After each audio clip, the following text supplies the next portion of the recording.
Good afternoon. कैसे हैं सभी प्यारे प्यारे बच्चे? बढ़िया हैं और बारिश का आनंद ले रहे हैं।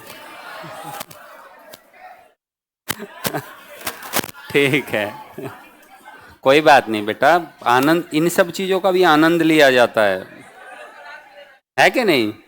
बताओ, ये तुम्हें दिसंबर में दिखाई देगा, नवंबर में दिखाई देगा? तो अब दिखाई दे रहा है तो आनंद लो।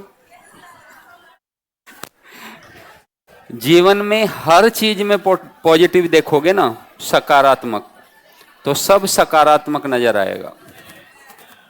नेगेटिव नहीं देखना है कभी भी, है ना?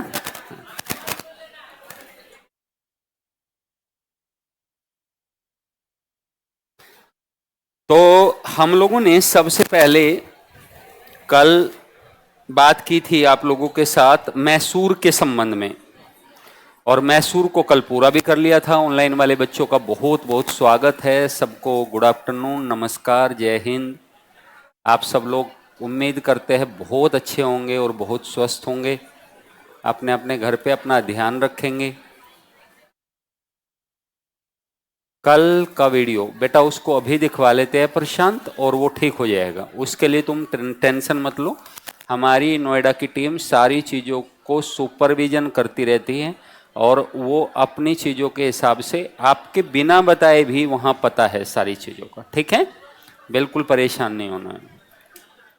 ठीक है, चलिए।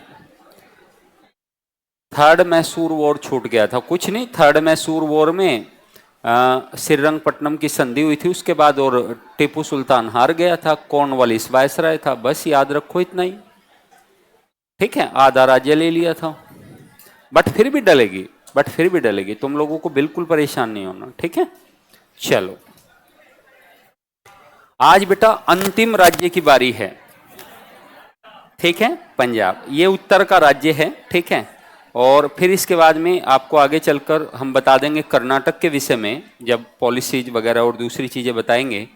बट यहाँ पर स्वतंत्र राज्यों का जो उदय है वो समाप्त होता है। ठीक है, तो स्वतंत्र राज्य देखो कितना टाइम हम लोगों को लग गया। बंगाल के बाद मराठे अपने आप में कितने बड़े थे। मराठों के बाद बेटा फिर अवध के बाद फिर राजपूत, जाट, कल मैसूर पढ़ लिया।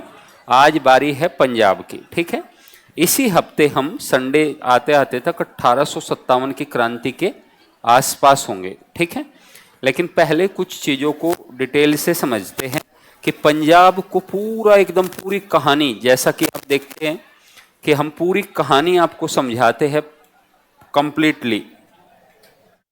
कंप्लीट चीज़ें बताते हैं आपको, ताकि आपको एक भूमिका के तौर पर सारी चीज़ें याद रहे। इतिहास पढ़ाने का मतलब ये नहीं होता कि तथ्यों को रटवा दिया जाए। इतिहास पढ़ाने का मतलब होता है कि कहानी के तौर पर चीज़ों को लिंक कर दिया जाए, और एक टॉपिक दूसरे टॉपिक से लिंक होता हुआ दिखाई दे। ठीक है, तब आप, और यदि आप अपने नोट्स को गहराई से देखेंगे, पूरे मॉडर्न के नोट्स को, पूरे एंशिएंट के नोट्स को जब आपने पढ़ा था, या फिर आगे थोड़ा बहुत 3 वाले बैच का बचा हुआ है, तो उसमें देखेंगे कि कंटिन्यूटी या फिर एक टॉपिक के साथ दूसरे टॉपिक का लिंकअप बहुत ज़्यादा है। साथ में फैक्चुअल और कंसेप्चुअल जानकारी भी है। पंजाब भी बच्चों एक्सेप्शन नहीं है, कोई भी टॉपिक एक्सेप्शन नहीं है, सब में ऐसे ही लिंक करके चीज़ों को देखेंगे। तो पंजाब की शुरुआत से पहले हम सिख धर्म की शुरुआत करेंगे कि सिख रिलीजन का कैसे उदय हुआ, और सिख धर्म के उदय से ही तो पंजाब आता है। क्योंकि पंजाब पढ़ने का मतलब है कि हम आपको सिख राज्य पढ़ा रहे हैं। पंजाब पढ़ने का मतलब ही है कि हम आपको सिख राज्य के विषय में पढ़ा रहे हैं। तो इसी को समझना है पहले। तो पहले हम देखो सिख गुरुओं की बात करेंगे कि जो सिख गुरु है, यानी जो 10 सिख गुरु है, उनकी बात हमें मुख्य रूप से करनी है। 10 सिख गुरु की बात हमें मुख्य रूप से करनी है। तो देखो यहाँ पर, जैसे पंजाब के बारे में पहले ऐसे समझते हैं कुछ बातों को कि पंजाब एक राज्य है, और सिख धर्म की स्थापना कैसे हुई। सिख धर्म की स्थापना 15वीं शताब्दी में 15वीं शताब्दी में सिख धर्म की स्थापना 15वीं सदी में गुरु नानक देव जी के द्वारा हुई। गुरु नानक देव जी के द्वारा हुई। गुरु नानक देव सिखों के पहले गुरु भी है और उन्होंने सिख धर्म को स्थापित करने का कार्य किया था। कहा जाता है इनका जन्म पंजाब के तलवंडी नामक क्षेत्र में हुआ था। पंजाब के तलवंडी नामक क्षेत्र में हुआ था, जो पश्चिमी पंजाब है बच्चों। तलवंडी नामक क्षेत्र में हुआ था। और गुरु नानक बच्चों एक भक्ति संत थे। जो गुरु नानक देव है वो एक भक्ति संत थे बच्चों। क्या थे वो? भक्ति संत थे। और भक्ति संत भी थे निर्गुण परंपरा वाले। निर्गुण परंपरा का मतलब है कि जो ईश्वर को निर्गुण और निराकार माने। ईश्वर को निर्गुण और निराकार माने, उसका मतलब ये होता है, ईश्वर को निर्गुण मानने का अर्थ है कि वह गुणों से परे है। निर्गुण का मतलब है कि उसमें कोई गुण नहीं है। ये निर्गुण का मतलब नहीं होता बेटा उसमें कोई गुण नहीं है। निर्गुण का मतलब होता है वह गुणों से परे है। निराकार का मतलब होता है कि वह आकार से क्या है? परे है। वह आकार से क्या है? परे है। तो निर्गुण निराकार मानते हैं। और इनके शिष्य थे मर्दाना। कहते हैं संगीत के माध्यम से अपनी शिक्षा दीक्षा को आगे बढ़ाया। संगीत के माध्यम से। और इनके शिष्य थे मुस्लिम मर्दाना। मुस्लिम शिष्य थे। सोचो आप, अच्छे परिवार से आते थे गुरु नानक। ऐसे लोग बच्चों, ऐसे लोग समाज को, अपनी सुख सुविधाओं को, अपने परिवार को इसलिए नहीं छोड़ते कि उन्हें जीवन में कुछ विशेष चाहिए, बल्कि इसलिए छोड़ते हैं कि वे समाज के हक में कुछ कल्याणकारी कार्य करें। वे समाज के हक में कुछ कार्य करें, वे इसलिए छोड़ते हैं, इसलिए नहीं छोड़ते। तो यहाँ कहा जाता है कि कल्याण के लिए, कहते हैं इन्होंने सन्यास को अपनाया और निर्गुण निराकार ईश्वर की बात की। भक्ति आंदोलन के प्रमुख संत है, प्रेम और उदारता पर बल दिया। इन्होंने कहा कि प्रेम और उदारता से बढ़कर, प्रेम, शांति और उदारता से बढ़कर और कुछ भी नहीं है। कुछ भी नहीं है जीवन में। प्रेम और शांति, उदार स्वभाव ही जरूरी है। आपका रिजिड होना आपको तोड़ देगा, आपका रिजिड होना आपको झुका देगा। तो ये गुरु नानक के उपदेश थे। गुरु नानक के बाद गुरु नानक ने गुरु परंपरा को भी शुरू कर दिया। इसके बाद गुरु परंपरा शुरू हो गई सिखों में। दूसरे सिख गुरु अंगद हुए, जिन्होंने लंगर प्रणाली को शुरू किया और जो गुरुमुखी लिपि है उसको शुरू करने का काम किया। तीसरे गुरु अमरदास हुए और चौथे रामदास हुए। पांचवें गुरु, ये अकबर के समकालीन थे अमरदास रामदास। पांचवें गुरु अर्जुन देव हुए, जो जहांगीर के समकालीन थे, उन्होंने मरवा दिया। छठे गुरु हरगोविंद थे। सातवें गुरु हर राय थे। आठवें गुरु हरकिशन थे। नौवें गुरु तेग बहादुर थे और 10वें गुरु गोविंद सिंह थे। इसके बाद गुरु पद समाप्त हो जाता है। आज की हमारी कहानी तो वास्तव में यहीं से शुरू होगी कि गुरु गोविंद सिंह के बाद क्या हुआ पंजाबियों, यानी पंजाब का या सिखों का। उसके बाद क्या हुआ, हमें यहाँ से अपनी बात को सही मायने में स्टार्ट करना है। लेकिन पहले बैकग्राउंड के तौर पर हम 10 सिख गुरुओं की बात करेंगे। जैसे हमने गुरु नानक के बारे में बताया, ये सारे 10 सिख गुरु आपके सामने हैं बच्चों। 10 के 10 सिख गुरु आपके सामने हैं। और इन सिख गुरुओं को देखो, नानक, अंगद, अमरदास, रामदास, अर्जुन देव जी, हरगोविंद, हर राय, हरकिशन, तेग बहादुर और गुरु गोविंद। सबका टाइम भी लिखा हुआ है। एक 1469 से 1539, 1552, 52 से 74, 74 से 81, 81 से 1606 और 1606 से 1644, लास्ट 1675 से 1708 तक रहे। गुरु गोविंद जी की मृत्यु के बारे में हमने आपको बहादुर शाह पढ़ाते वक्त बताया भी था। जब हम मुगल का डिक्लाइन पढ़ा रहे थे तो हमने बताया था कि कैसे उनकी हत्या कर दी गई और एक अफगान के द्वारा महाराष्ट्र के नांदेड़ नामक स्थान पर उनकी हत्या की गई। इन सब बातों को बताया था। अब यदि गुरु के बारे में बच्चों थोड़ा थोड़ा सा हम देखें ये गुरु नानक देव जी है और ये गुरु नानक देव जी की फोटो है। सिख धर्म की स्थापना गुरु नानक देव जी ने पंजाब में की थी। पंजाब में 20 अक्टूबर 1469 में इनका जन्म हुआ था, तलवंडी में बताया। गुरु नानक जी एक हिंदू परिवार से बिलोंग करते थे, संभ्रांत परिवार था। सिख धर्म के अनुसार सर्वोच्च शक्ति अंततः आकार से परे, या इसका कहने का मतलब है निराकार। क्या है? निराकार है। उन्होंने प्रेम और उदारता भी बताया आपको, प्रेम और उदारता के सिद्धांत पर ध्यान केंद्रित किया। और इनके प्रमुख शिष्य मर्दाना थे। मर्दाना एक मुस्लिम थे बच्चों, मुस्लिम थे और वो इनके प्रमुख शिष्य थे। गुरु अंगद देव, इनका जन्म 1504 में हुआ था। इन्होंने गुरु नानक जी के जीवन चरित्र पर पुस्तक भी लिखी। दूसरे सिख गुरु थे, गुरु लिपि बनाई, गुरुमुखी लिपि बनाई और लंगर प्रणाली की शुरुआत। आजकल बच्चों आपने देखा होगा लंगर चलते हैं गुरुद्वारों में और मुफ्त भोजन मिलता है। और कई गुरुद्वारे तो ऐसे हैं भारत के जिसमें 24 घंटे आप भोजन पा सकते हो, 24 घंटे लंगर ओपन है वहाँ। सिख बच्चों कहने के लिए तो समुदाय, सिख समुदाय बहुत छोटा है। कहने के लिए सिख समुदाय बहुत छोटा है, 2% सिख है भारत में। लेकिन आपको पता है भारत में दुनिया के दूसरे नंबर के, भारत में दूसरे नंबर के टैक्स पेयर है। पहले नंबर के जैनी हैं और दूसरे नंबर के टैक्स पेयर सिख हैं। और सिख दान, और जैनी और सिख दान में बहुत विश्वास रखते हैं। दिल्ली वगैरह में जाओगे, सबसे बड़ा भारत का आई हॉस्पिटल, आइज सेंटर बच्चों दिल्ली में सिखों के द्वारा स्थापित है। अभी भारत में सरकार से भी अत्याधुनिक सुविधाओं से लैस एक बच्चों डायलिसिस सेंटर सिखों ने स्थापित किया है पंजाब में, दिल्ली में। वहाँ पर हजारों की संख्या में लोगों का प्रतिदिन डायलिसिस किया जाता है। किडनी डायलिसिस, किडनी खराब हो जाती है ना तो डायलिसिस होता है, ठीक है, रक्त को ये किया जाता है। तो बच्चों कहा जाता है कि डायलिसिस तो इतनी महंगी सुविधा है डायलिसिस कि तोड़ के रख देती है किडनी पेशेंट के परिवार को। पेशेंट तो जाने ही वाला है, किडनी खराब मतलब 3-4 साल में पेशेंट तो जाने ही वाला है।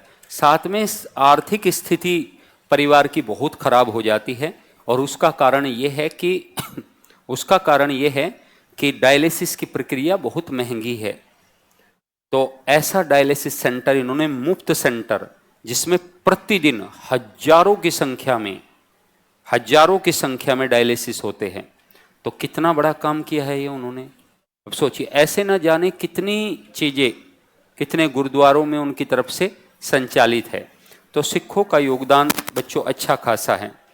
तो कहा जाता है कि गुरु अमरदास, इनका जन्म बच्चों 1479 में हुआ था। पहले ही जातिवाद और अस्पृश्यता, 1552 में गद्दी पर बैठे और 1574 तक रहे। जातिवाद और अस्पृश्यता का विरोध किया और सिखों में सती प्रथा को बैन करने का काम इन्होंने किया था। सिखों में सती प्रथा अब नहीं चलेगी, इसे बैन करने का काम किया। अकबर के समकालीन है।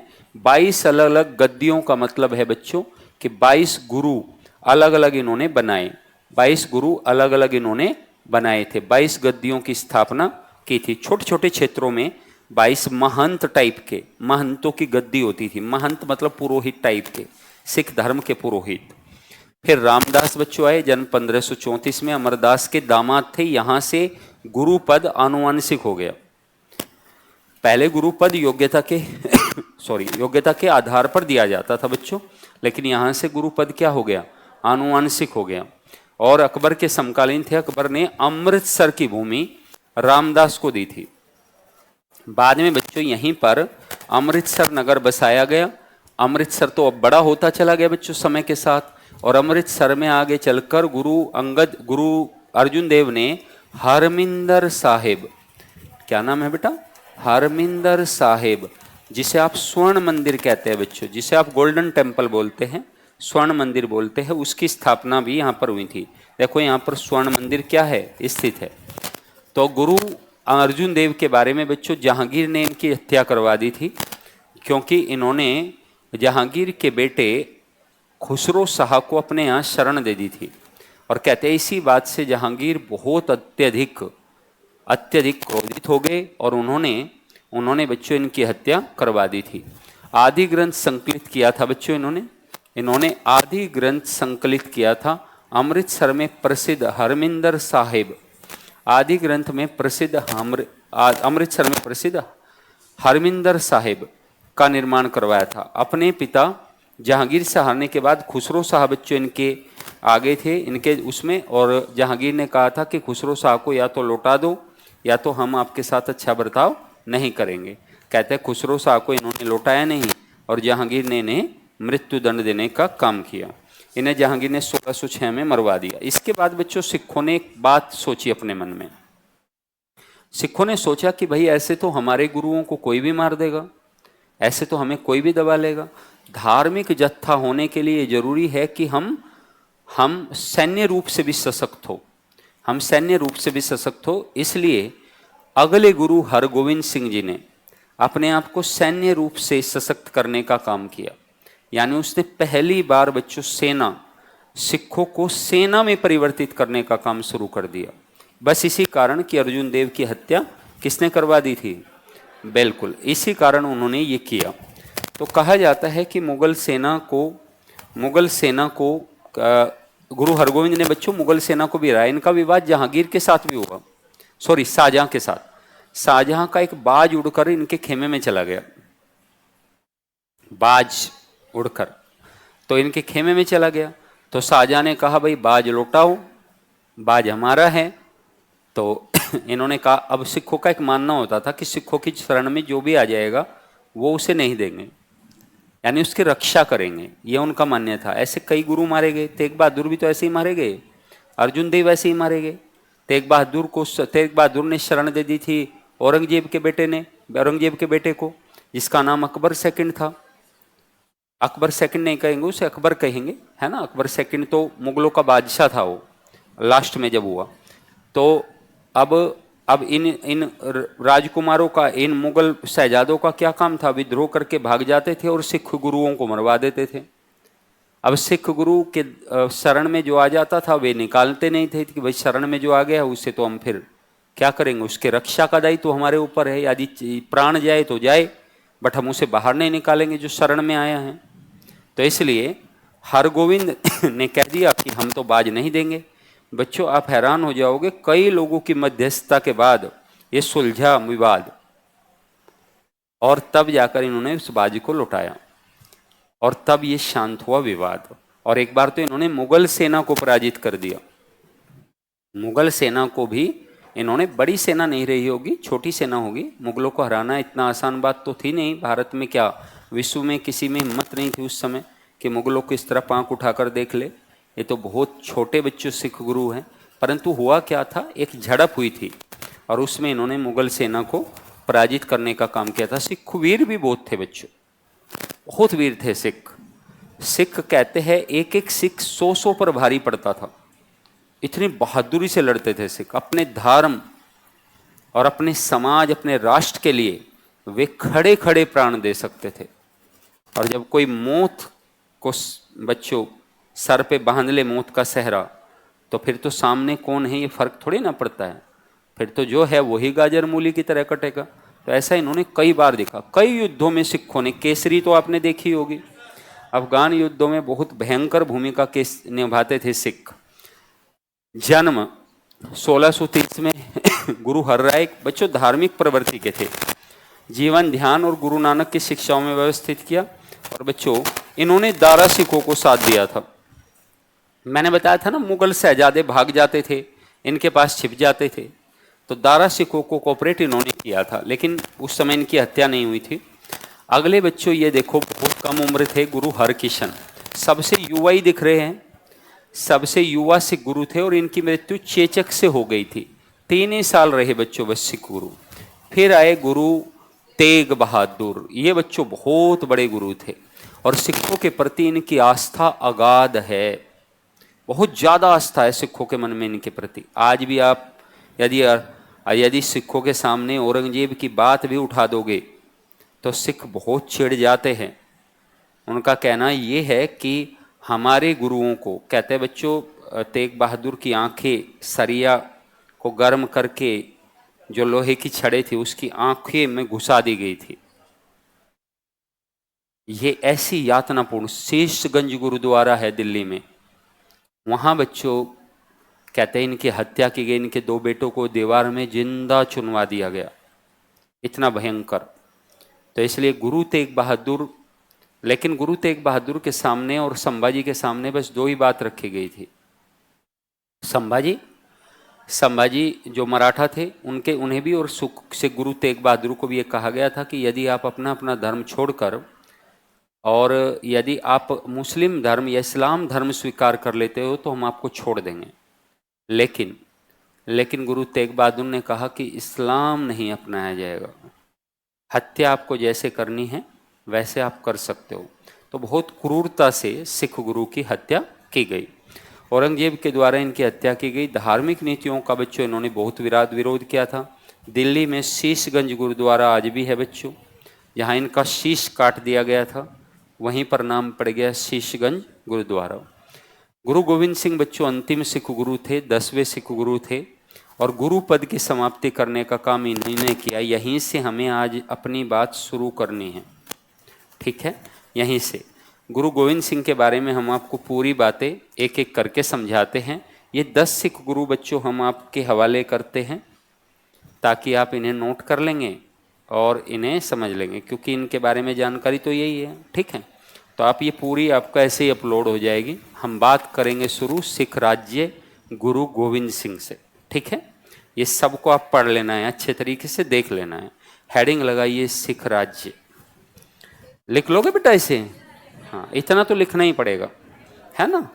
80% तो लिखवाएंगे मॉडर्न में, 20% मटेरियल ऐसा होगा जो फैक्चुअल जानकारी होगी, जो तुम्हें स्वयं से लिखनी है, हम समझा देंगे, ठीक है।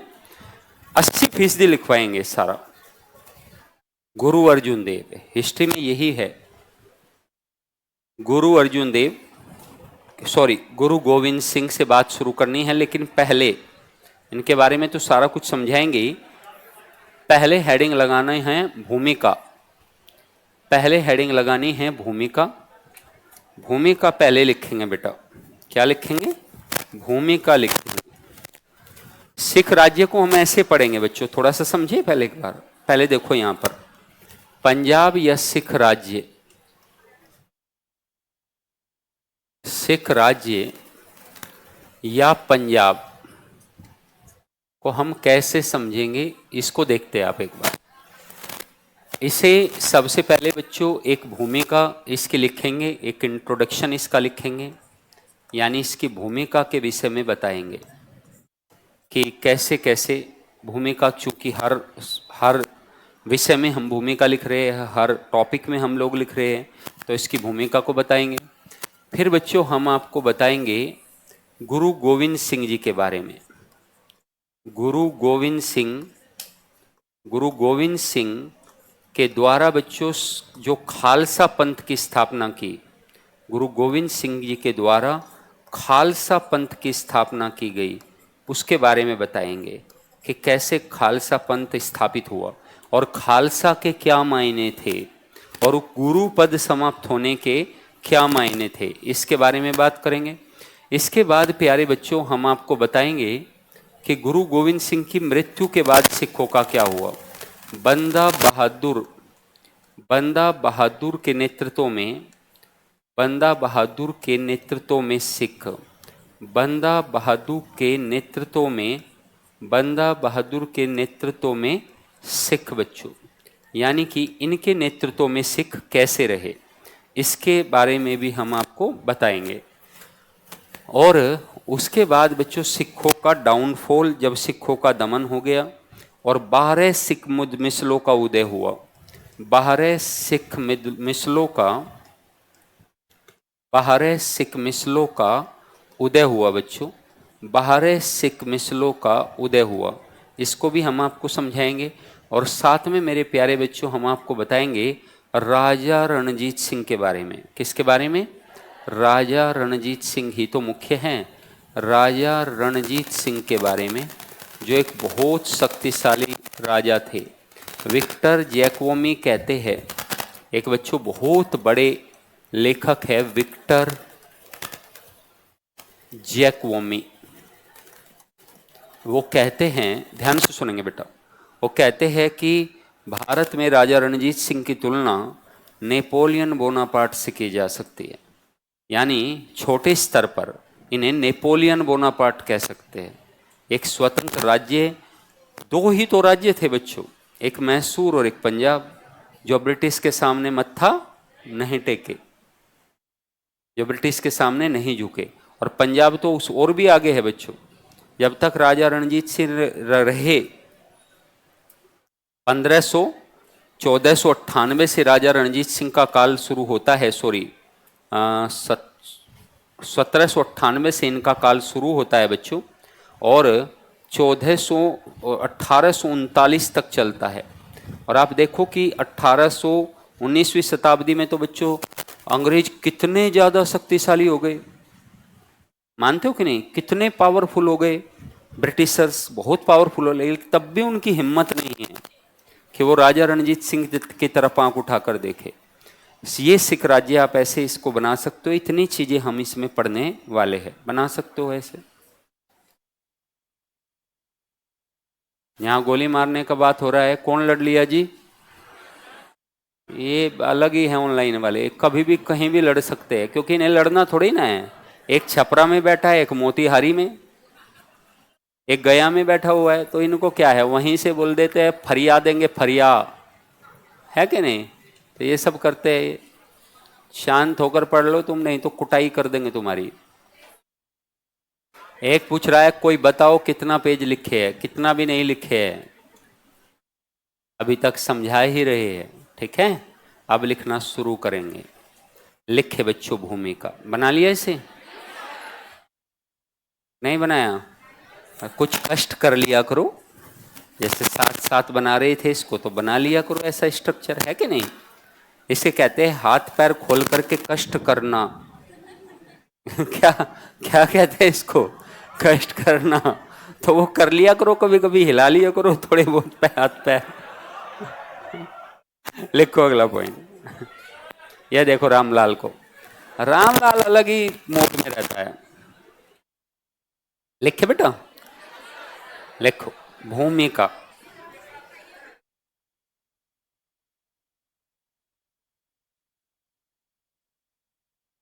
ऐसे स्ट्रक्चर तो बना लिया करो, टाइम कम है हमारे पास, आप भी जानते हो, है कि नहीं?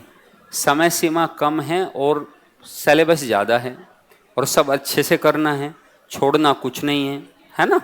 तो फिर तो क्या होगा, समय जहाँ जहाँ बच सकता है बचाना ही चाहिए, हमारे द्वारा भी आपके द्वारा भी, ठीक है? लिखे पहला पॉइंट भूमिका में, सिख धर्म की स्थापना, वहीं से शुरू करो। सिख धर्म की स्थापना लिखेंगे बेटा, लिखना शुरू करें ऑनलाइन वाले। सिख धर्म की स्थापना गुरु नानक देव जी के द्वारा, गुरु नानक देव जी के द्वारा, गुरु नानक देव जी के द्वारा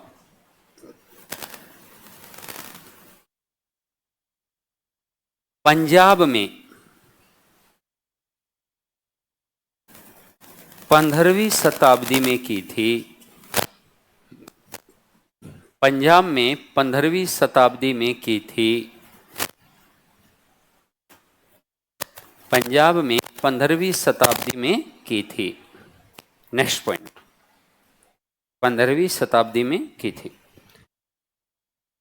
लिखिए, गुरु नानक जी के बाद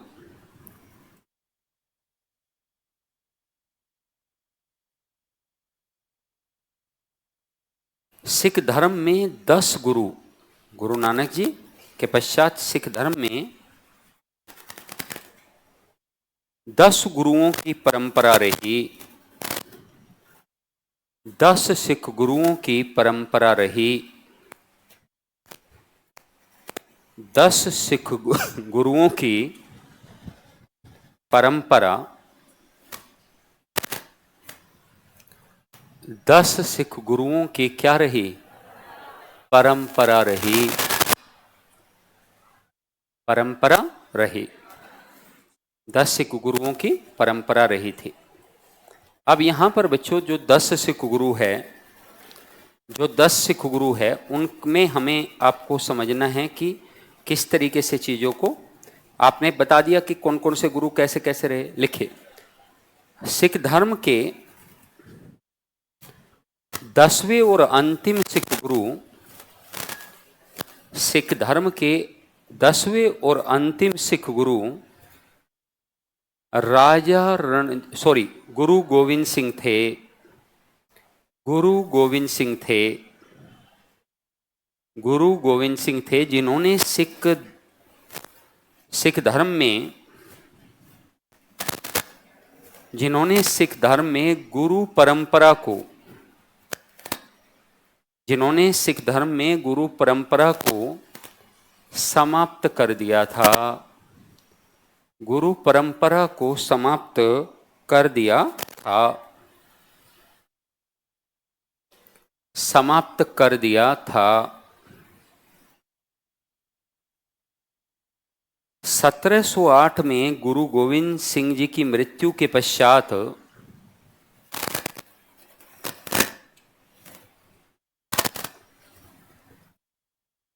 सिखों का नेतृत्व समाप्त हो गया। सिखों का नेतृत्व समाप्त हो गया। सिखों का नेतृत्व समाप्त हो गया। सिखों का नेतृत्व क्या हो गया? समाप्त हो गया। परंतु 18वीं शताब्दी के अंत में, परंतु 18वीं शताब्दी के अंत में राजा रणजीत सिंह का उदय हुआ। राजा रणजीत सिंह का उदय हुआ, जिन्होंने एक शक्तिशाली सिख राज्य, जिन्होंने एक शक्तिशाली सिख राज्य की स्थापना की थी, जिन्होंने एक शक्तिशाली सिख राज्य की स्थापना की थी, राज्य की स्थापना की थी।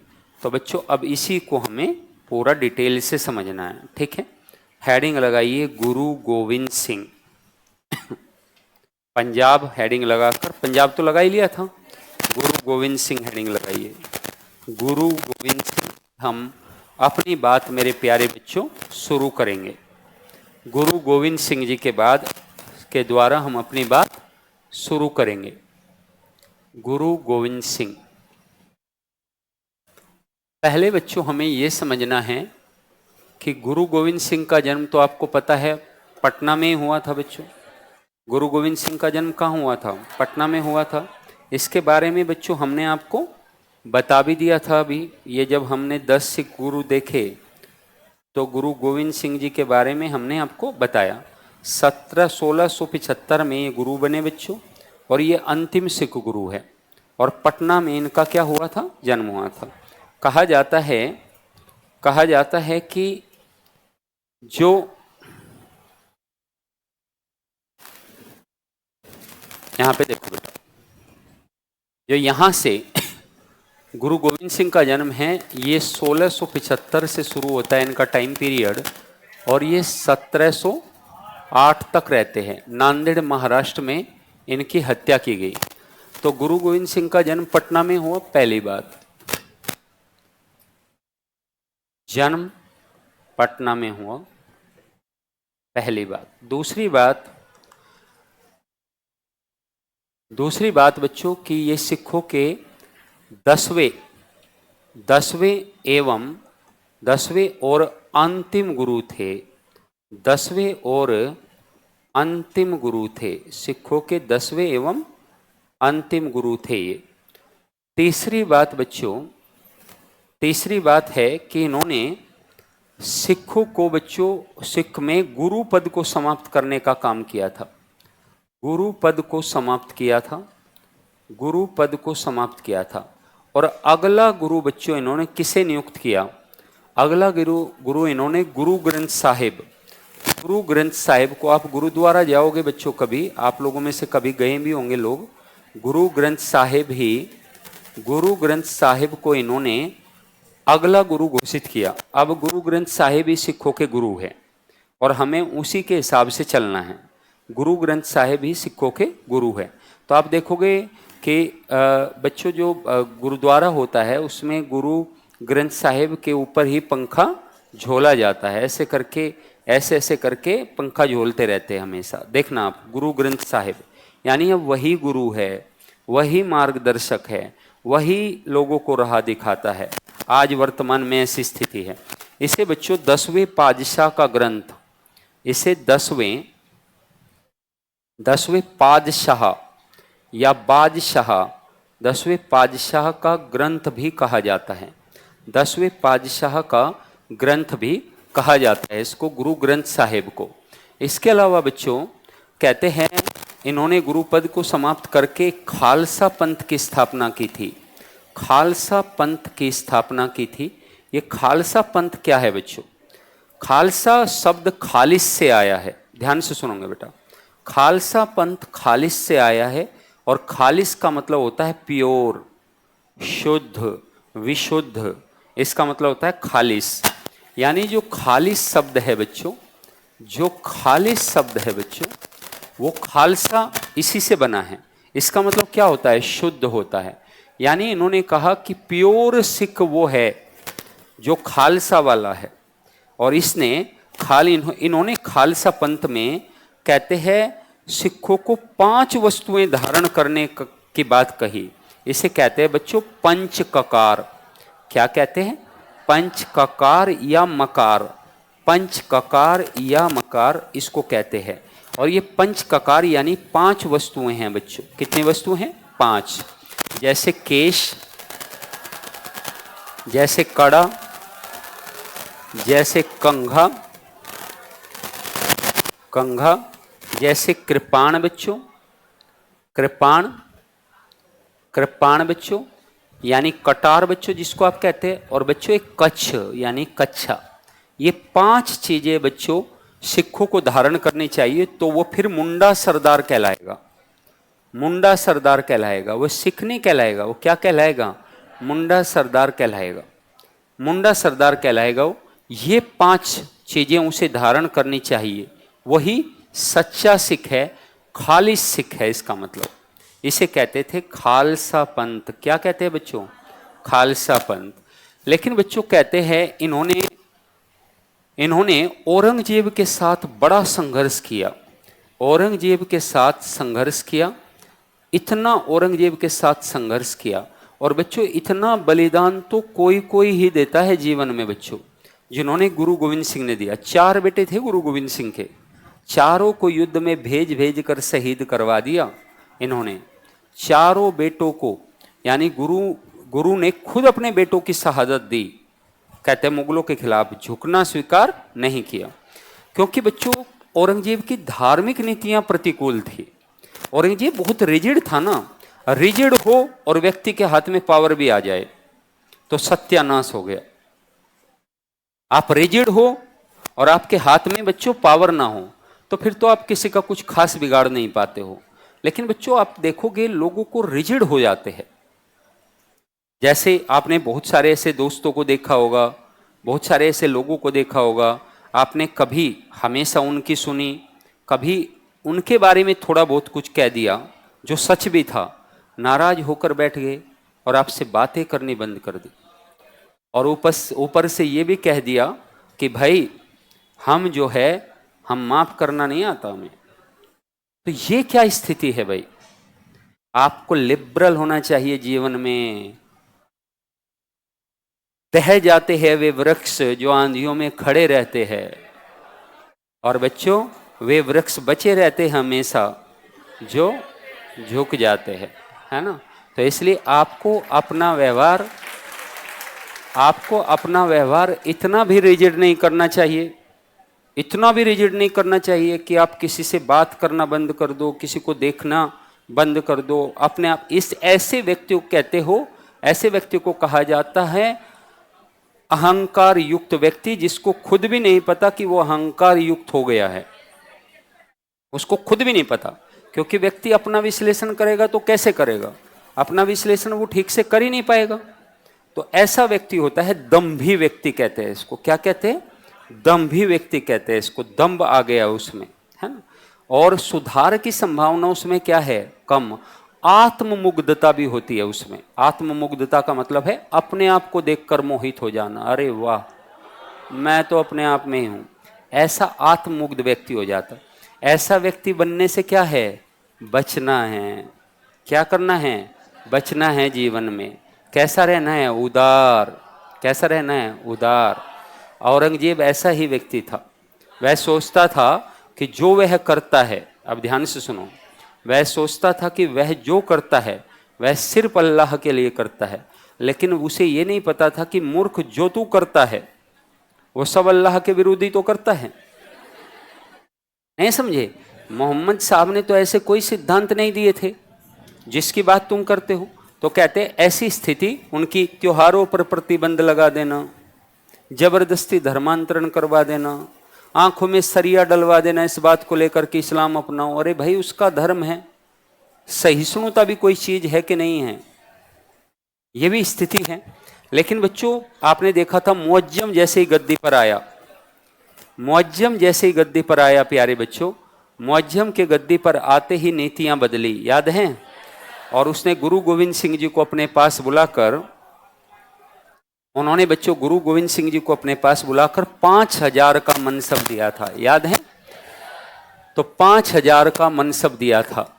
तो बच्चों 1707 में जब वे गद्दी पर बैठे तो 1707 में मुगलों के साथ सुलह हुई। मुगलों के साथ सुलह हुई। अच्छा, तुम भी थोड़ा एडजस्ट कर लो। एक बार हुआ नहीं कुछ दिक्कत की तुम्हें प्रॉब्लम। रामलाल यही है।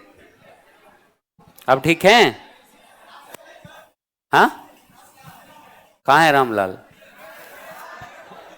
लिखो लिखो, देखो यहां से 1707 में मुगलों के साथ, अरे बात नहीं करेंगे बेटा, यहां देखो, मुगलों के साथ शांतिपूर्ण संबंध। मुगलों के साथ कैसे संबंध मेरे बच्चों? शांतिपूर्ण संबंध। 5000 का मनसब प्राप्त किया। 5000 का मनसब प्राप्त किया। मनसब प्राप्त किया। मेरे बच्चों ध्यान से सुनो। अब यहां ये बताता है कि यार ये तो मतलब अब जो है मुगल सही बर्ताव करते हैं। लेकिन 1708 में घटना घट जाती है। 1708 में बच्चों गुरु गोविंद सिंह जी की हत्या कर दी जाती है। गुरु गोविंद सिंह जी की हत्या कर दी जाती है। गुरु गोविंद सिंह जी की क्या कर दी जाती है? हत्या कर दी जाती है। सिंह जी की हत्या, गुरु गोविंद सिंह जी की हत्या कर दी जाती है। ठीक है, 1708 में। अब यहां पर देखो बेटा, अब नांदेड़ महाराष्ट्र में इनकी हत्या होती है। कहाँ होती है? नांदेड़ महाराष्ट्र में। नांदेड़ महाराष्ट्र में इनकी हत्या होती है और एक अफगान के द्वारा इनकी हत्या की गई। अब बच्चों जैसे इनकी हत्या हुई, गुरुपद भी समाप्त हो गया। तो अब सिखों को कौन एकत्रित करे? बंदा बहादुर। इनका बच्चों एक शिष्य था। इनका एक शिष्य था, बेटा ध्यान से सुनेंगे, बंदा बहादुर। पूरी कहानी समझ में आ जाएगी, बस आप सुनते रहो। बंदा बहादुर बच्चों सिखों का नेता बन गया। क्या बन गया? नेता। और उसने सिखों को नेतृत्व देना शुरू किया। बंदा बहादुर का वास्तु नाम तो लक्ष्मण देव था बच्चों। बंदा बहादुर का वास्तविक नाम तो लक्ष्मण देव करके था। लक्ष्मण देव करके था बच्चों, लेकिन ये बहुत शक्तिशाली हुआ बच्चों। लक्ष्मण देव करके था, लेकिन ये बहुत शक्तिशाली हुआ। और कहा जाता है कि बंदा बहादुर को सच्चा बादशाह कहते थे लोग। क्या कहते थे? सच्चा बादशाह कहते थे। यानी बहुत उसकी लोकप्रियता थी। लेकिन बच्चों बंदा बहादुर का मुगलों के साथ फिर विवाद शुरू हो गया। बंदा बहादुर का मुगलों के साथ फिर विवाद शुरू हो गया। ये बात है 1711 की, जब मुगलों से विवाद हुआ और एक इसने बच्चों लोहगढ़ का युद्ध लड़ा। मुगलों से क्या हुआ? मुगलों से विवाद हुआ और बच्चों इन्होंने क्या लड़ा? लोहगढ़ का युद्ध लड़ा। और लोहगढ़ के युद्ध में हार गया और 1716 में बच्चों फर्रुखसियर के काल में इनकी हत्या करवा दी गई। फर्रुखसियर के काल में इनकी हत्या करवा दी गई। फर्रुखसियर के काल में इनकी हत्या करवा दी गई। काल में हत्या करवा दी गई। ठीक है, इसके बाद तो बच्चों अब सिखों का कोई और छोर नहीं रहा। कोई और छोर रहा? अब गुरु गोविंद सिंह भी नहीं रहे और बंदा बहादुर भी नहीं रहे। तो बच्चों कहते हैं सिख बच्चों नेतृत्व विहीन हो गए। सिख नेतृत्व विहीन हो गए। सिख क्या हो गए? नेतृत्व विहीन हो गए। यानी बच्चों उनका नेतृत्व नहीं रहा। अब उनका कोई नेतृत्व करने वाला, अब उनका कोई नेता नहीं रहा। ठीक है, तो कहते हैं अब सिख बच्चों बेचारे हाशिए पर चले गए, मतलब पतन की ओर चले गए। तो कहते हैं सिख पंजाब तक सिमट कर रह गए, अब उनको पूछने वाला कोई नहीं है। बिखर गए, अलग अलग जगहों पर बिखर गए। और फिर 1726 में एक घटना घटी, ध्यान से सुनो। 1726 में मेरे प्यारे बच्चों एक घटना घटी। एक मुगल गवर्नर नियुक्त हुआ पंजाब में। एक मुगल गवर्नर नियुक्त हुआ पंजाब में, जिसका नाम था जकारिया खान। क्या नाम था? जकारिया खान। इसने बच्चों सिखों को अपने पास बुलाया।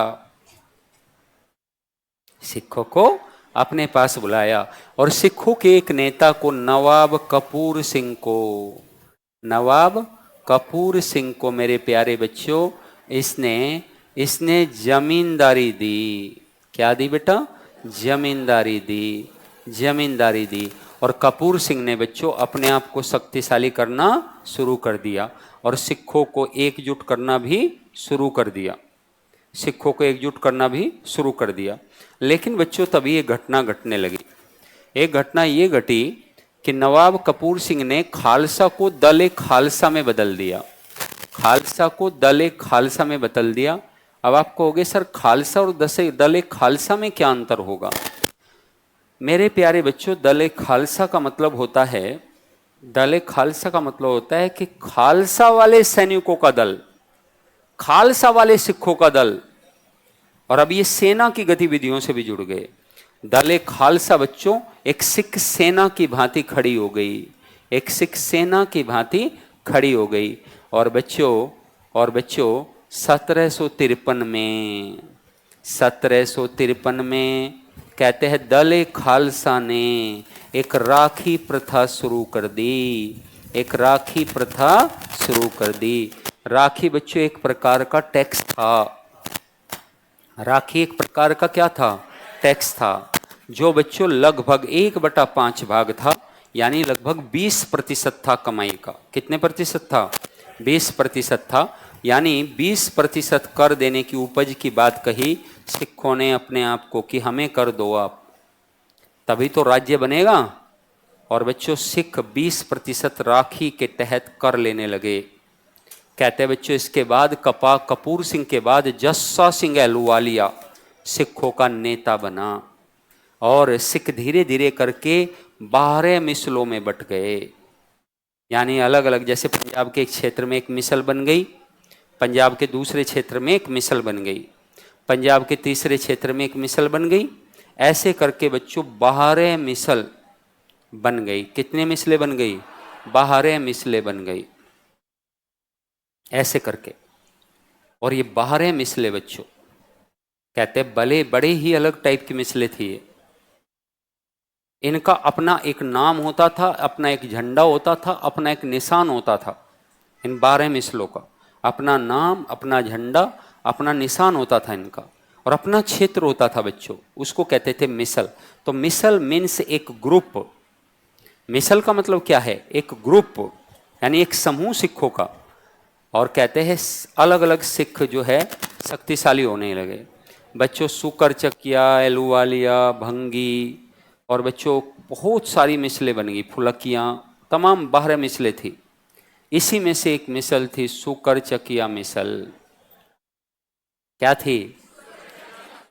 उसके संस्थापक थे चरत सिंह, और चरत सिंह के बेटे थे महक सिंह, और महासिंह के बेटे थे राजा। ऐसे राजा रणजीत सिंह का उदय हुआ। लेकिन राजा रणजीत सिंह को समझाने से पहले ये सब चीज़ें लिखिए ताकि समझ में आए। हेडिंग लगाइए गुरु गोविंद सिंह। लगा लिया? लिखना प्रारंभ करें। प्यारे बाल को लिख लिया? गुरु गोविंद सिंह का जन्म गुरु गोविंद सिंह का जन्म गुरु गोविंद सिंह का जन्म पटना में हुआ था। क्यों? ठीक। गुरु गोविंद सिंह का जन्म पटना में हुआ था। ये सिखों के 10वें और अंतिम गुरु थे। ये सिखों के 10वें और अंतिम गुरु थे। ये सिखों के 10वें और अंतिम गुरु थे।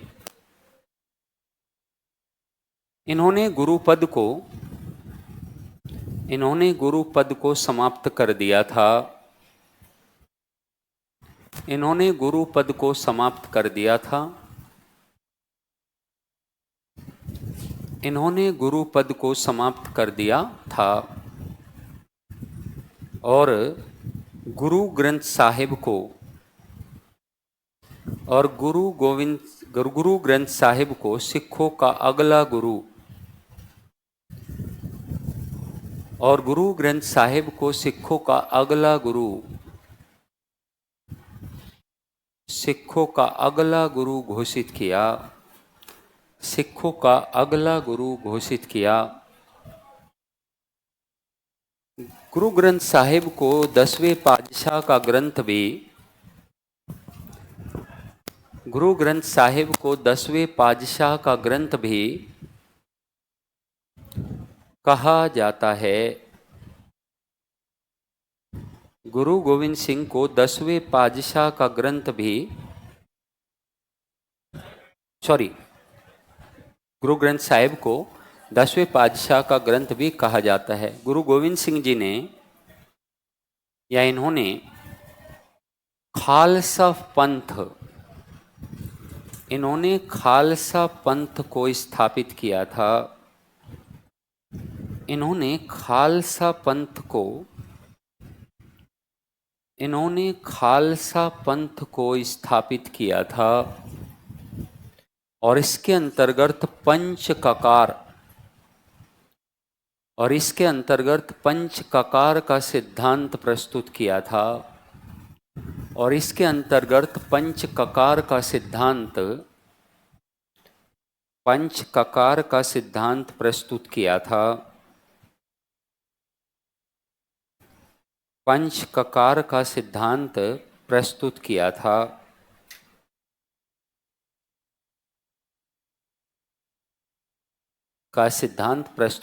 था। पंच ककार लिखो नीचे करके। केस कड़ा कंघा, केस कड़ा कंघा कृपाण, केस कड़ा कंघा कृपाण,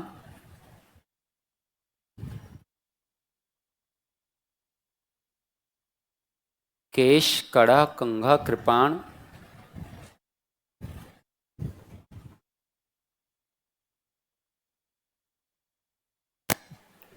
केश कड़ा कंघा कृपाण। और क्या है बच्चों? कच्छा। ये 5 चीजें धारण करेगा उसको क्या कहेंगे? खालसा या प्योर सिख कहेंगे। लिखिए खालसा शब्द, देखो बेटा खालसा शब्द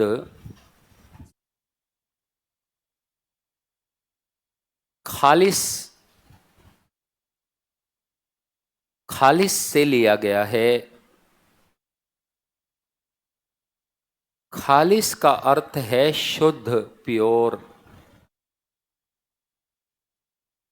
खालिस का अर्थ है शुद्ध, प्योर।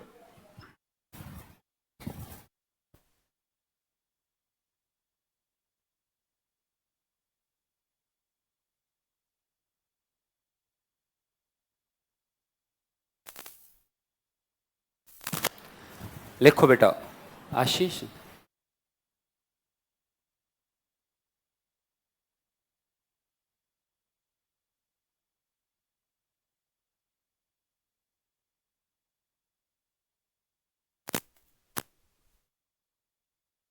तो यहाँ पर केश, कड़ा, कंघा, कृपाण और कच्छा बच्चों, ये 5 चीजें हैं। क्या लिखा?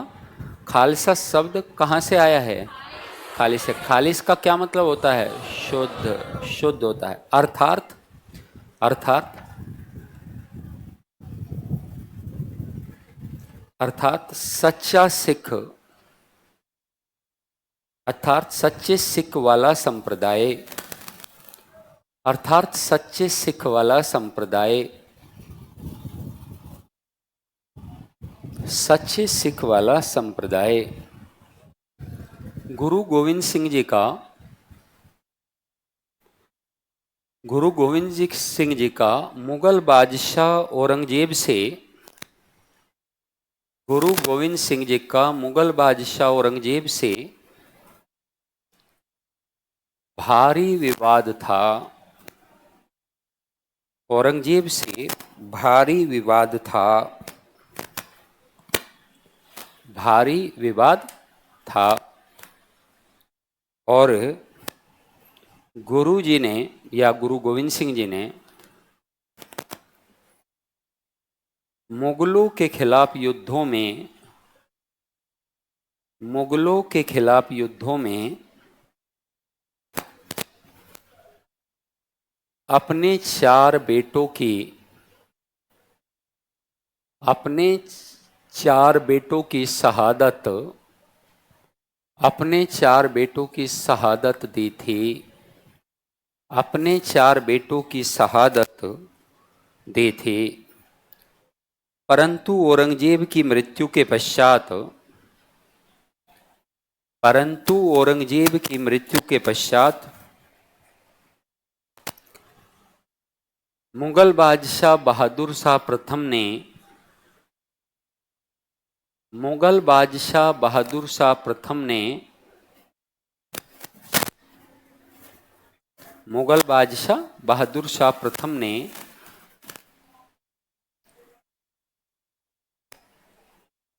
मुगल बादशाह बहादुर शाह प्रथम ने,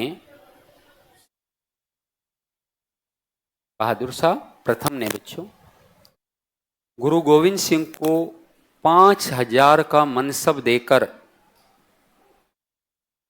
गुरु गोविंद सिंह जी को 5000 का मनसब देकर, 5000 का मनसब देकर सिखों के साथ शांतिपूर्ण संबंध, 5000 का मनसब देकर सिखों के साथ शांतिपूर्ण संबंध स्थापित किए थे। सिखों के साथ शांतिपूर्ण संबंध स्थापित किए थे। 1708 में नांदेड़ महाराष्ट्र में, 1708 में नांदेड़ महाराष्ट्र में, 1708 में नांदेड़ महाराष्ट्र में गुरु गोविंद सिंह जी की एक अफगान के द्वारा, एक अफगान के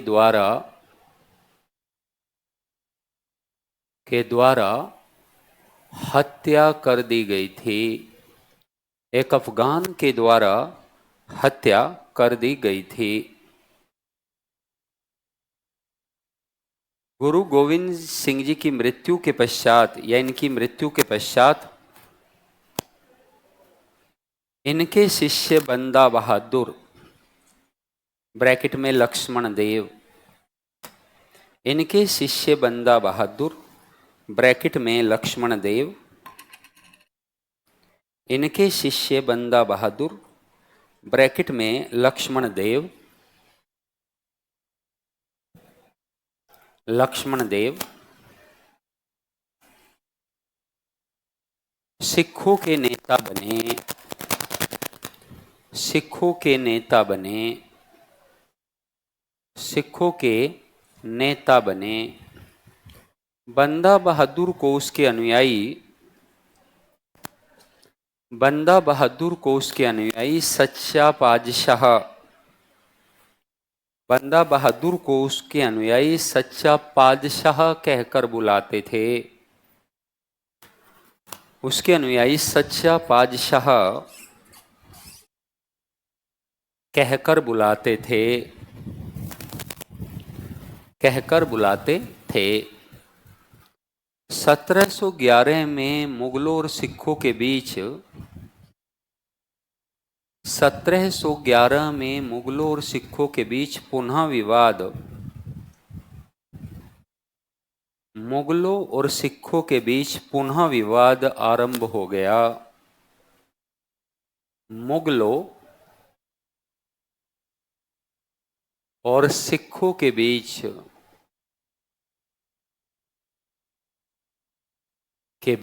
पुनः विवाद, प्रारंभ हो गया। पुनः विवाद प्रारंभ हो गया। लिखिए अगला पॉइंट। और 1716 में बंदा बहादुर को, और 1716 में बंदा बहादुर को फारूक सियर के द्वारा, फारूक सियर के द्वारा फांसी दी गई, फांसी दी गई। बंदा बहादुर की मृत्यु के पश्चात, बंदा बहादुर की मृत्यु के पश्चात सिख नेतृत्व विहीन हो गए। बंदा बहादुर की मृत्यु के पश्चात सिख नेतृत्व विहीन हो गए, सिख नेतृत्व विहीन हो गए। 1726 में, 1726 में जकारिया खान, पंजाब के मुगल गवर्नर, 1726 में जकारिया खान पंजाब में मुगल गवर्नर नियुक्त हुए और उन्होंने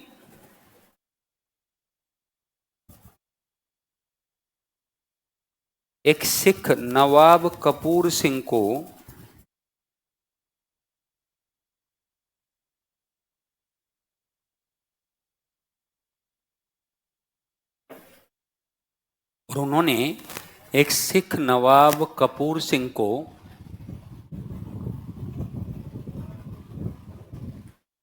जमींदारी,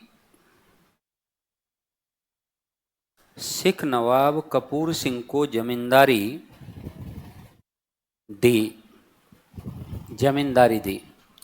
नवाब कपूर सिंह ने एक धार्मिक सेना, एक धार्मिक सिख सेना, नवाब कपूर सिंह ने एक धार्मिक सिख सेना दल ए खालसा, दल ए खालसा की स्थापना की, स्थापना की। 1753 में दल ए खालसा ने, 1753 में दल ए खालसा ने पंजाब में राखी प्रथा, पंजाब में राखी प्रथा, पंजाब में राखी प्रथा प्रारंभ की, राखी प्रथा प्रारंभ की थी। राखी प्रथा, राखी प्रथा के अंतर्गत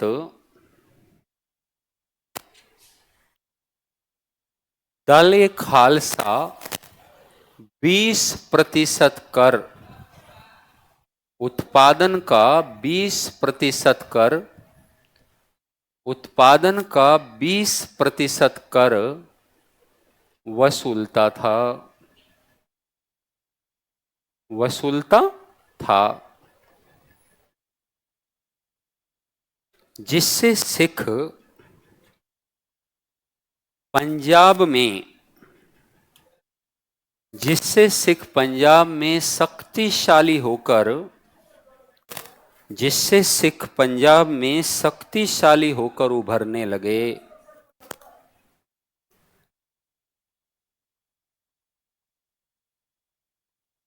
नवाब कपूर सिंह के पश्चात पंजाब में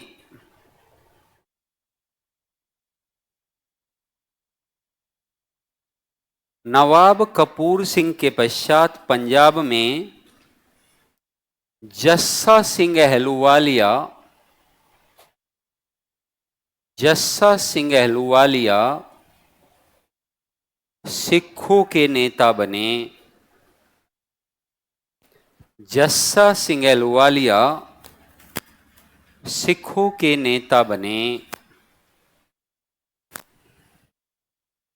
इन्होंने सुल्तान कौम, इन्होंने सुल्तान कौम, सुल्तान यानी राजा, एक कौम यानी प्रजा का, सुल्तान कौम की उपाधि, इन्होंने सुल्तान कौम की उपाधि धारण की थी। सुल्तान कौम की उपाधि धारण की थी। 1750 के पश्चात सिख पंजाब में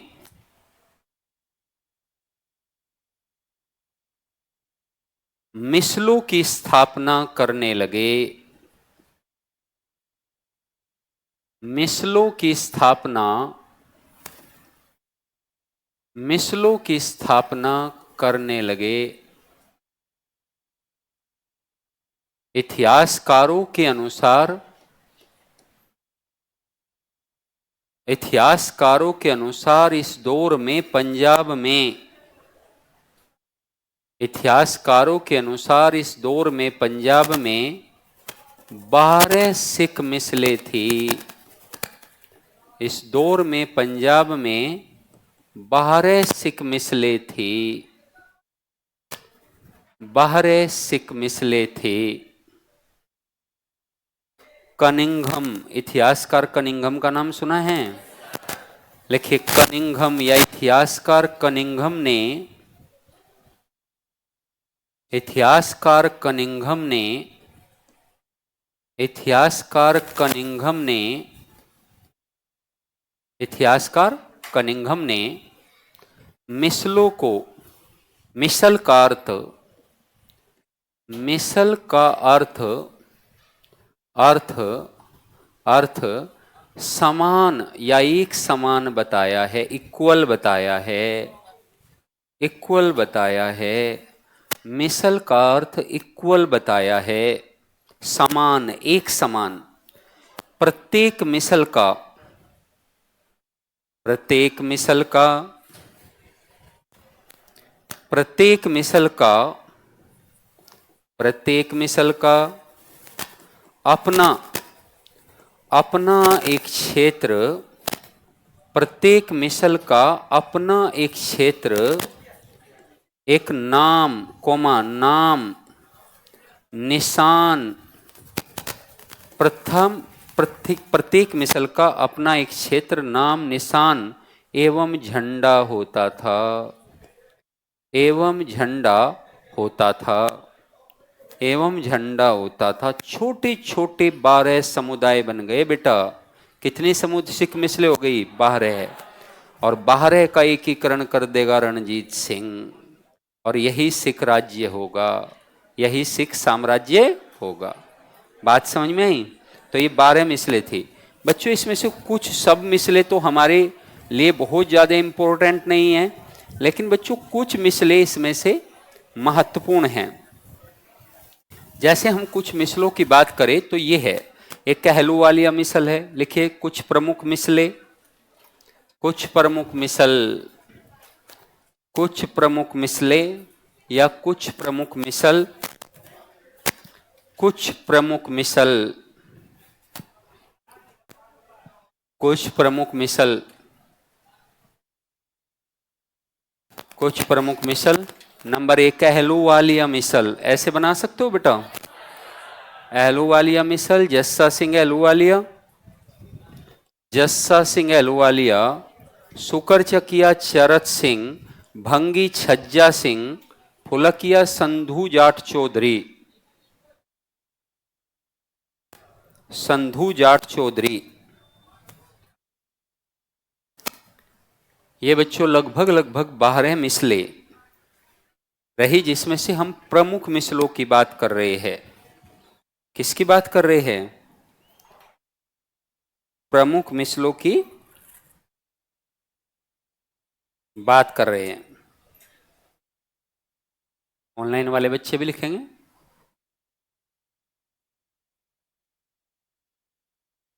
आगे बढ़ाएं। क्या कह रहा है ये? आवाज बढ़ाइए। अच्छा, आवाज बढ़ाइए। जैसे तुमने बोला ऐसे हमने भी बोला, आवाज बढ़ाइए। यहाँ कोई है नहीं, अभी आ जाएगा तो आवाज बढ़वाएंगे। अभी देखो ठीक आ रही है क्या? माइक को थोड़ा पास में ले आते हैं। अब ठीक है?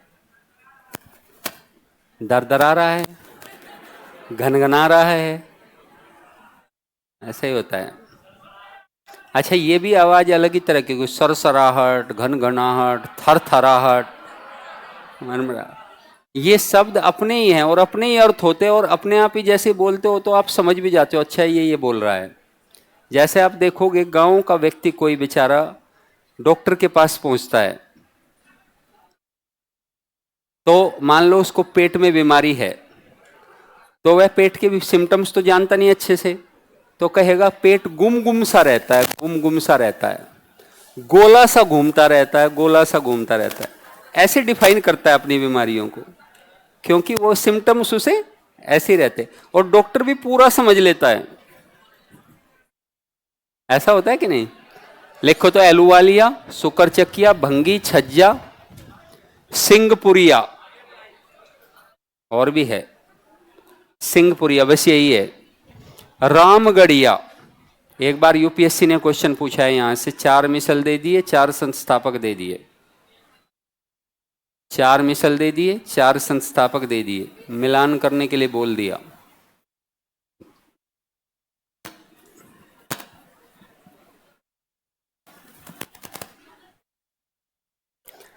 सिंहपुरिया, रामगढ़िया, शहीदी, सिंहपुरिया, रामगढ़िया, शहीदी।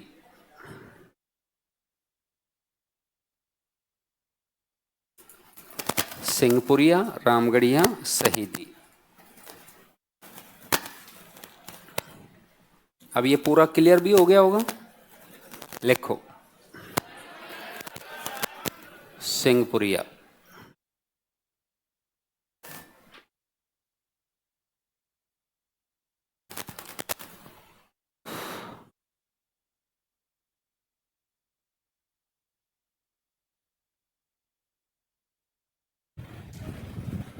थोड़ी सी आवाज बढ़ाने के लिए बोल रहे थे बच्चे।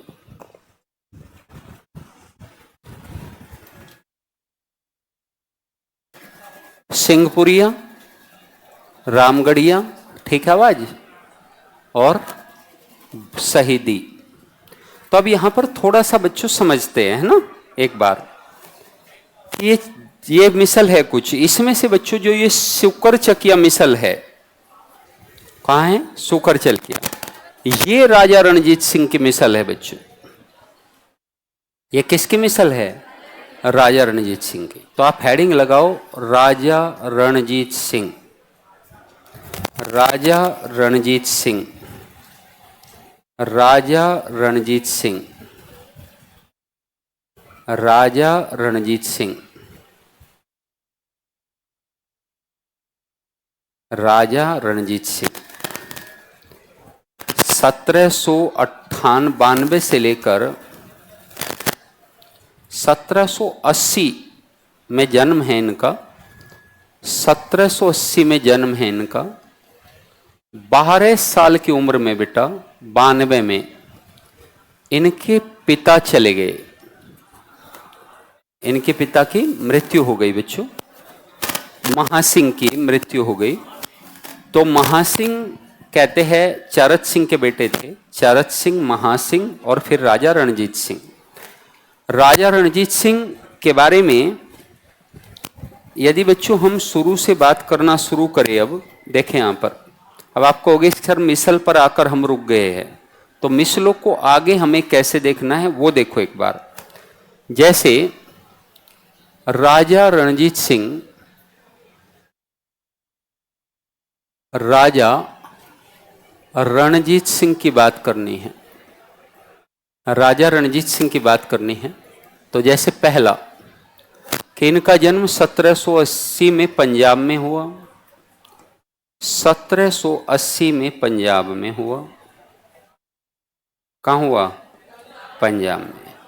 ये सुकर चकिया मिसल से संबंधित थे, सुकर चकिया मिसल से संबंध रखते थे, से संबंधित थे। तीसरा, पिता का नाम महासिंह था, पिता का नाम महासिंह था। पिता कौन थे? महासिंह थे, पिता महासिंह थे।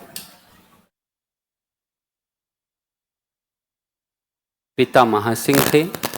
और बच्चों 12 वर्ष की उम्र में, जब ये 12 वर्ष का थे की उम्र में महासिंह की मृत्यु हो गई, महासिंह की मृत्यु हो गई, महासिंह की मृत्यु हो गई। और बच्चों इन्होंने सुकर चकिया मिसल को संभाला, सुकर चकिया मिसल को संभाला। इन्होंने बच्चों भंगी, फुलकिया, शहीदी, अन्य मिसलों को जीतना शुरू कर दिया। 1790 से लेकर 92 से लेकर 98 के बीच में इन्होंने लगभग सभी मिसलों को जीत लिया, लगभग सभी मिसलों को जीत लिया, लगभग सभी मिसलों को जीत लिया। किसने? बिल्कुल इन्होंने।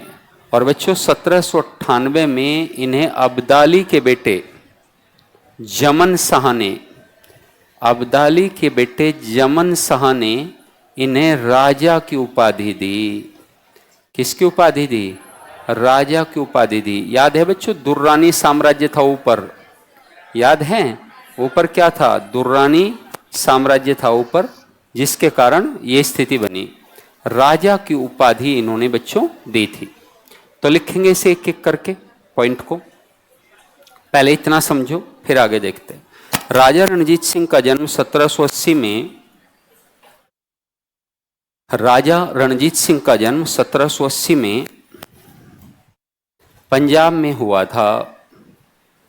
राजा रणजीत सिंह का जन्म 1780 में पंजाब में हुआ था, पंजाब में हुआ था। 1780 में कहाँ हुआ था बेटा? पंजाब में हुआ था। लिखिए पंजाब में हुआ था। ये सुकर चकिया मिसल, ये सुकर चकिया मिसल से संबंधित थे, ये सुकर चकिया मिसल से संबंधित थे। और इनके पिता का नाम महासिंह था। ये सुकर चकिया मिसल से संबंधित थे,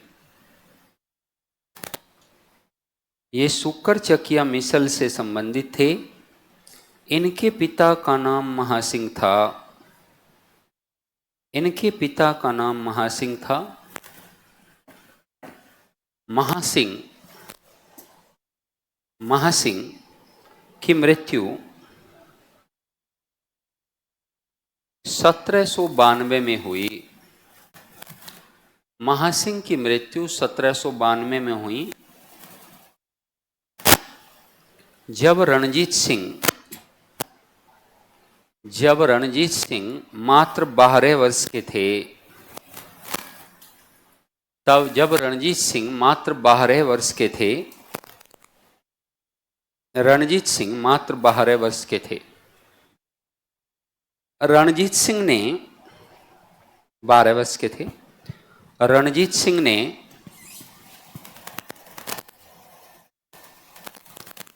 1792 से 1800 के बीच 1800 के बीच लगभग सभी मिसलों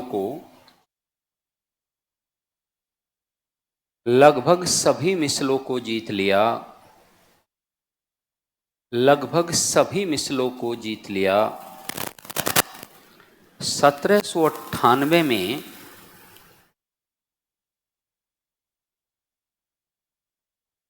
राजा रणजीत सिंह को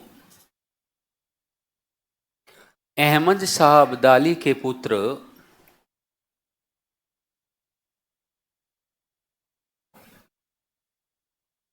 राजा रणजीत सिंह को अहमद शाह अब्दाली के पुत्र जमन शाह ने राजा की उपाधि दी थी। जमन शाह ने राजा की सूबेदारी दी थी और राजा की उपाधि दी थी और लाहौर का सूबेदार नियुक्त किया था।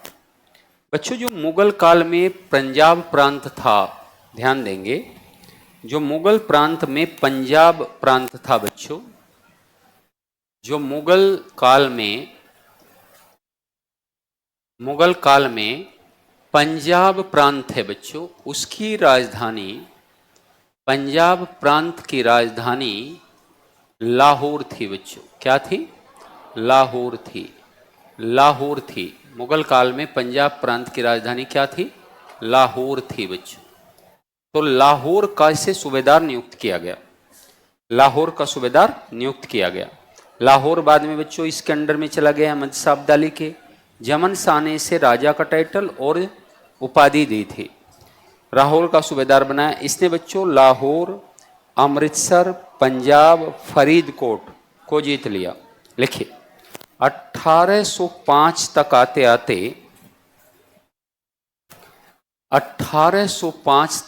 आते राजा रणजीत सिंह ने 1805 तक आते आते राजा रणजीत सिंह ने लाहौर, अमृतसर,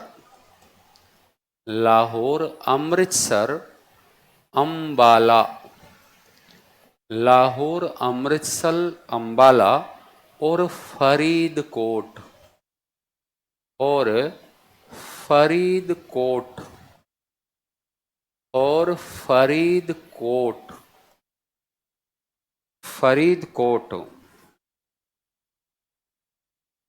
को जीत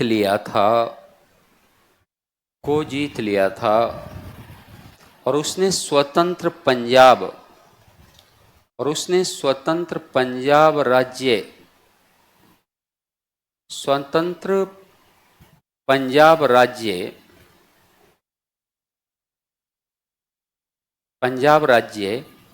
स्थापित किया और उन्होंने स्वतंत्र पंजाब राज्य स्थापित किया।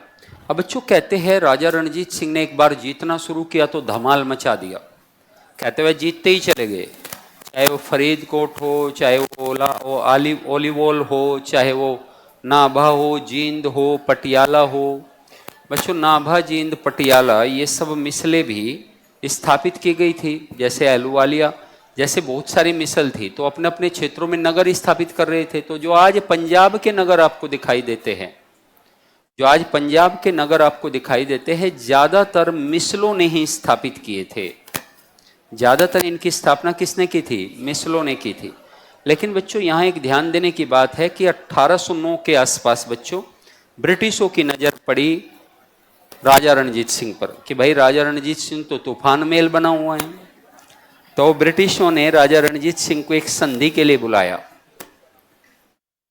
राजा रणजीत सिंह को ब्रिटिशों ने एक संधि के लिए बुलाया कि भाई एक संधि कर लेते हैं कि देखो सतलज नदी के, ध्यान से सुनिए बेटा, सतलज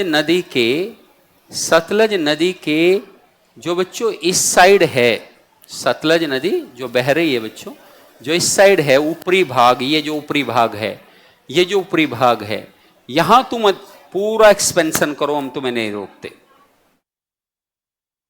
हम तुम्हें नहीं रोकेंगे। परंतु आप ना तो इसके पूर्व में आओगे, ना तो इसके पश्चिम में जाओगे, सॉरी पश्चिम में जाओ, पूर्व में नहीं आओगे, और ना ही इसके दक्षिण में आओगे।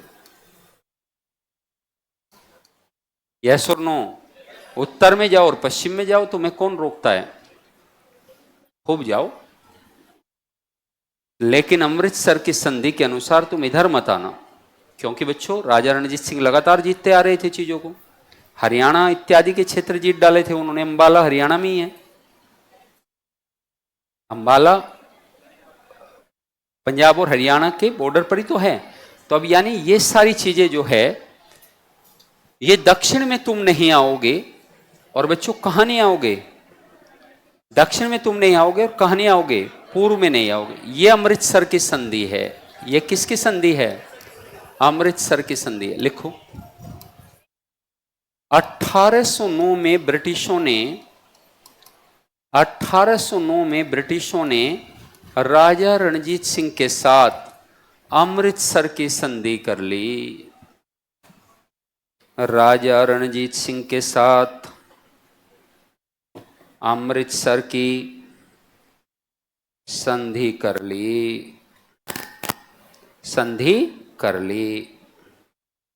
इस संधि के अनुसार इस संधि के अनुसार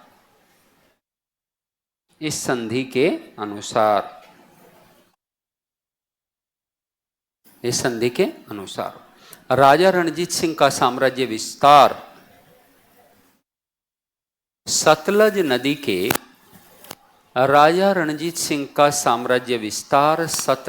के सतलज नदी के पूर्व एवं दक्षिण में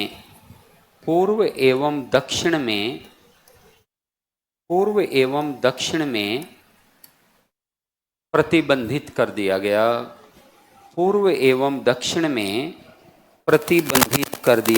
गया। प्रतिबंधित कर दिया गया। तो बच्चों पूर्व और दक्षिण में विस्तार आप नहीं करोगे, क्लियर? लेकिन राजा रणजीत सिंह बच्चों जैसे ही जमन शाह मरा, तो जमन शाह के मरने के बाद, अब इस कहानी को थोड़ा सा ध्यान से सुनोगे। जमन शाह के मरने के पश्चात, Zaman Shah was the son of Ahmad Shah Abdali, और जब जमन शाह के दो बेटे थे बेटा, जमन शाह के दो पुत्र थे। एक का नाम था बेटा शाह सूजा, और एक का नाम था बेटा दोस्त मोहम्मद। ध्यान से सुनेंगे बेटा कहानी को। एक का नाम था दोस्त मोहम्मद। कहते हैं इस दोस्त मोहम्मद ने बच्चों शाह सूजा को मार पीट कर भगा दिया।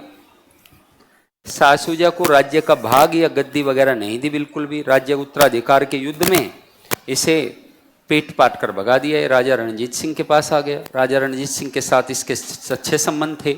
इसने राजा रणजीत सिंह ने कहा कि हमें राजा बनाओ, हम तुम्हें हमेशा सपोर्ट करेंगे। राजा रणजीत सिंह ने शाह सूजा के पक्ष में चीजें की और शाह सूजा को राजगद्दी पर बैठाया। और साहसूज ने इनाम में कोहिनूर हीरा दिया। क्या दिया बेटा? कोहिनूर हीरा दिया। कोहिनूर हीरा बच्चों गोलकुंडा के खान से प्राप्त हुआ था। और पहले ये कहते हैं मलिक काफूर से होता हुआ किसके पास चला गया? अलाउद्दीन खिलजी के पास गया। लेकिन बच्चों अलाउद्दीन खिलजी से होता हुआ दक्षिण की गोलकुंडा खान से कोहिनूर की पूरी कहानी, दक्षिण की गोलकुंडा खान से दक्षिण विजय के दौरान अलाउद्दीन के सेनापति मलिक काफूर को प्राप्त हुआ। उसने अलाउद्दीन को दे दिया। अलाउद्दीन तब इसकी कीमत नहीं जानता था, परंतु यह पुनः दक्षिण पहुंच गया कुछ समय पश्चात ही। जब मोहम्मद बिन तुगलक इत्यादि दक्षिण की तरफ मूव कर गए, फिर ये हुमायूं को प्राप्त हुआ बच्चों, फिर ये हुमायूं को प्राप्त हुआ। और हुमायूं से होता हुआ शाहजहां ने इसे मयूर सिंहासन में जड़वाया। मोहम्मद शाह तक रहा और फिर नादिर शाह लूट कर ले गया। नादिर शाह से अहमद शाह अब्दाली को चला गया। जब नादिर शाह के पास था बच्चों, ये तो आप बिलीव नहीं करोगे, तो नादिर शाह के पास से ये कहते हैं खो गया था। कहते ये हुआ क्या था कि ये किसी व्यापारी को बेच दिया था किसी व्यक्ति ने नादिर शाह की मृत्यु के बाद राजा के। अब वो व्यापारी ने खरीद तो लिया, लेकिन कोहिनूर को रख भी तो मुश्किल है ना। कोहिनूर इतना अमूल्य था, कोहिनूर इतना बड़ा हीरा, यदि आप रात में रख दो तो पूरे इस जितना बड़ा एक हॉल है बच्चों, इसमें पूरे में प्रकाश रहेगा। ऐसा कोहिनूर चमकता था, अलग ही उसकी खास बात बच्चों।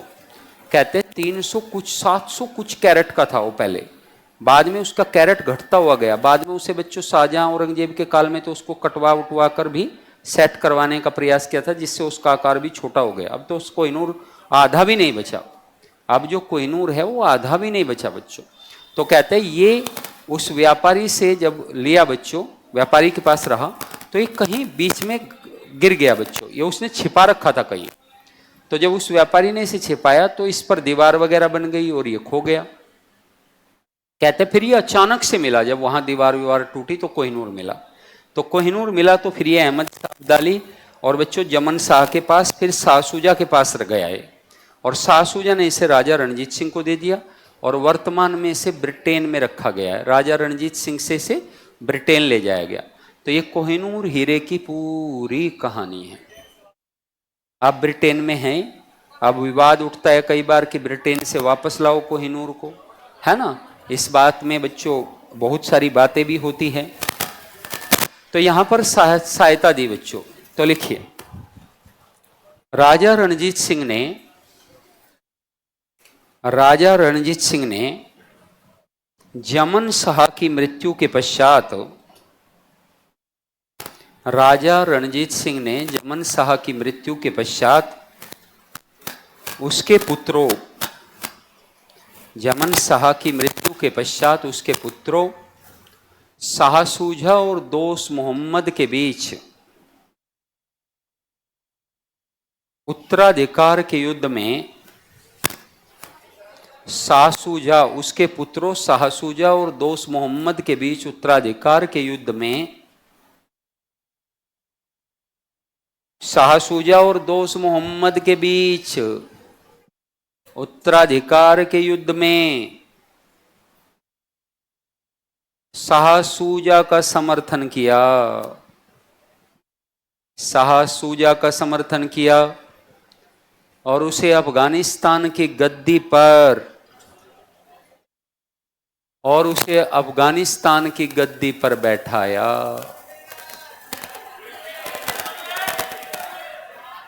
उसे अफगानिस्तान की गद्दी पर बैठाया,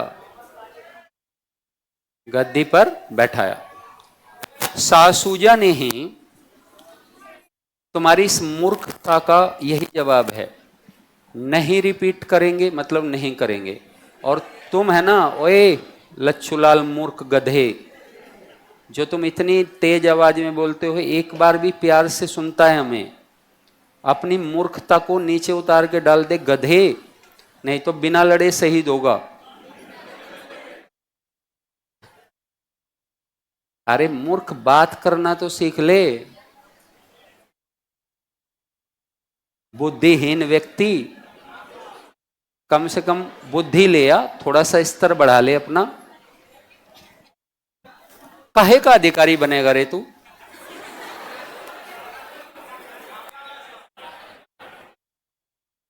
तुझे तो जल्दी कहीं मेडिकल हॉस्पिटल में आगरा वगैरह भेजना पड़ेगा। अब तो अलग जो पागलों का कारखाना है, रांची भेजना पड़ेगा। बताओ, पास में ही है और डर भी नहीं रहा तू गधे। लिखो, अफगानिस्तान की गद्दी, क्या लिखा? शाह शुजा को अफगानिस्तान की गद्दी पर बैठाया। देखो, इन बच्चियों ने भी तो लिख लिया। ये बात कर रहा होगा गधा, ये गधा बात कर रहा होगा, और ये बात भी अपनी नहीं कर रहा होगा, किसी और की कर रहा होगा।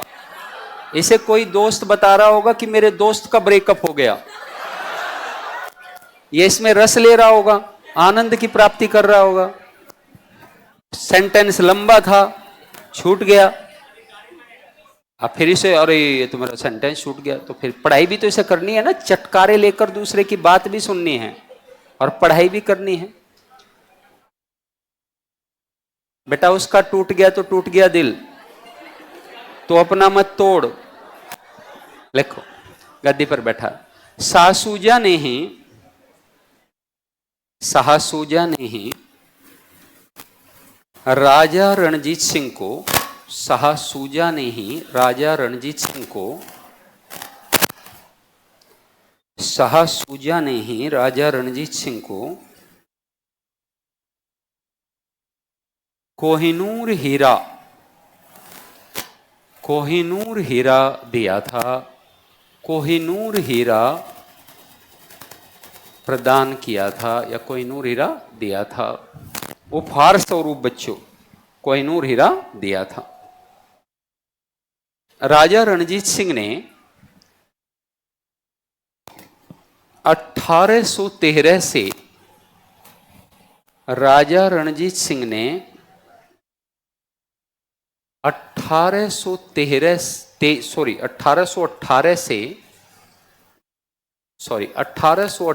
से 23 के मध्य मुल्तान, कश्मीर,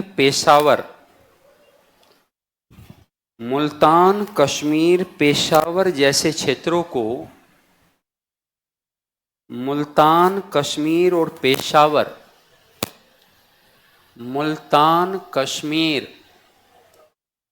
और पेशावर जैसे क्षेत्रों को, और पेशावर को जीत लिया था, और पेशावर को जीत लिया था, पेशावर को जीत लिया था बच्चों, पेशावर को जीत लिया था। लिखिए बच्चों, 1809 में कोहिनूर हीरा प्राप्त किया और साम्राज्य, बहुत शक्तिशाली साम्राज्य बनाया। कहते हैं बच्चों, 1820 से लेकर 39 तक एक बहुत शक्तिशाली साम्राज्य राजा रणजीत सिंह ने बनाया। उन्होंने अपने राज्य की 2 राजधानियां बनाई।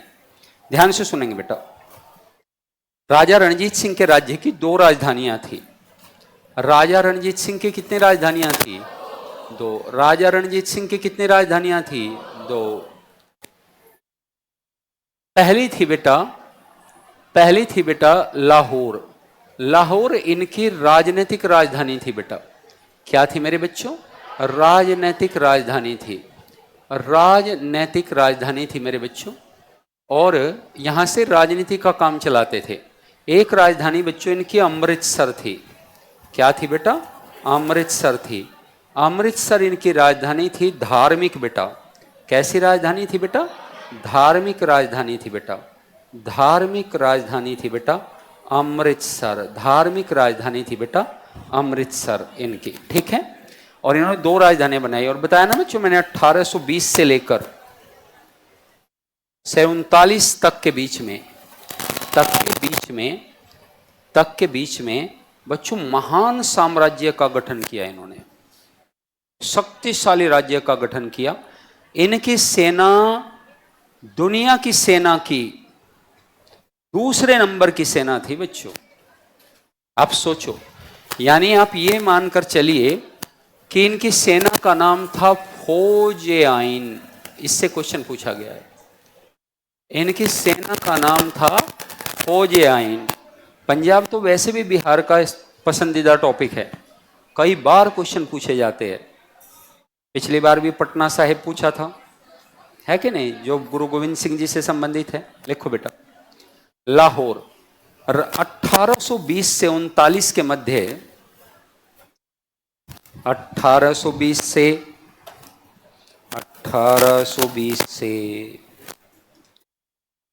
39 के मध्य राजा रणजीत सिंह ने